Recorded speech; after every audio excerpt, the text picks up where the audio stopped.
जो दानिश कुरैशी कह रहे हैं भाई दिखावे की राजनीति है, अगर मोहन भागवत इतने स्वीकार्य होते बीजेपी के भीतर तो 2022 से लगातार वो यही बात कह रहे हैं कि हर मंदिर के हर मस्जिद के नीचे शिवलिंग क्यों खोजना।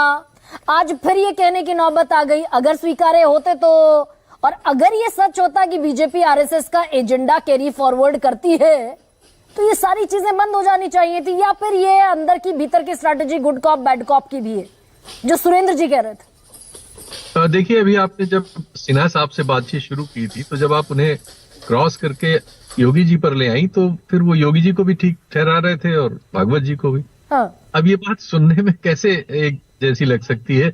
दोनों दो अलग मोर्चे पर हैं। दोनों के मामले में सुप्रीम कोर्ट कम से कम जो उसने हस्तक्षेप किया उससे लगता है कि दोनों दो अलग ध्रुव पे हैं। और अभी आप सोशल मीडिया पे देखिए, इस बयान को लेके आप कार्यक्रम कर रही है, उस पर बहस चल रही है। हाँ। ये बहस करने वाले कौन लोग हैं? वो सारे लोग जो आप कह सकते हैं हिंदुत्ववादी विचार पर आजकल सोशल मीडिया पर एक्टिव हैं, बड़े बड़े नाम हैं, बड़े इन्फ्लुएंसर्स हैं, वो सब भागवत जी से सीधे असहमत है। सीधे लगभग सारे, और सहमति मिल रही है कांग्रेस और समाजवादी पार्टी और इन जगहों से। हाँ। तो एक जो आरोप डबल स्पीक का होता है, एक तो उस शंका को इन चीजों से बल मिलता है। ये ऐसा नहीं हो सकता कि योगी जी जो कह रहे हैं वो भी बात सही एक समय ही मान ली जाए और जो भागवत जी कह रहे हैं वो भी बात सही मान ली जाए। दोनों में तो बिल्कुल अंतर है, बुनियाद में अंतर हो गया है। तो आपको तो इसका ये जो इसके भीतर की जो स्ट्रैटेजी है वही समझाइए शीतल जी। भाई मोहन वो एक जो दोहा भी है ना, गुरु कुम्हार सिसकुंभ है, गड़ी गड़ी काढ़े खोड़, अंदर हाथ सहार दे बाहर मारे चोट, ये वैसा मसला है क्या?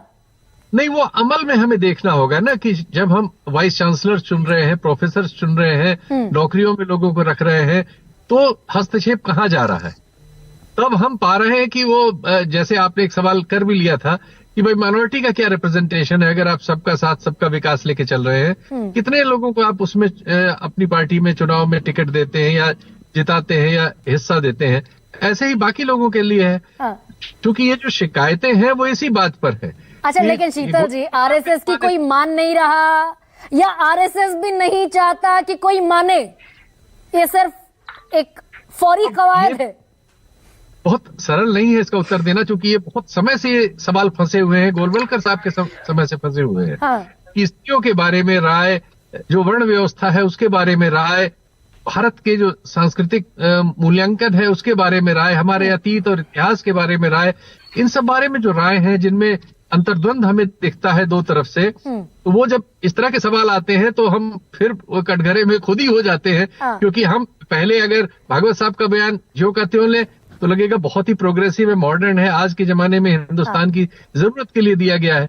लेकिन फिर आप जब उसे क्रॉस करते हैं योगी जी के आचरण और फैसले से और संभल में जो कुछ रेगुलर हो रहा है, तो फिर आपको लगता है कि ये क्या हो रहा है, ये क्या हो रहा है। लेकिन ये तो तय है कि 2027 में जमीन यही रहेगी। ये उसी की एक पिचिंग, ये उसी का एक प्लॉटिंग तैयार करने की कोशिश है। नहीं वो तो रहेगी।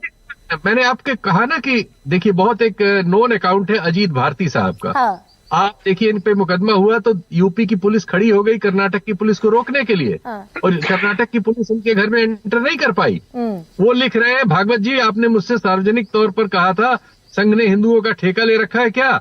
आपसे आग्रह है आप केवल अपनी बातें करें, हिंदुओं को कौन से मंदिर की बात उठानी है किसकी नहीं उस पर न बोले। नहीं शीतल जी एक सेकंड रोक रही हूँ, छोटा सा इंटरवेंशन।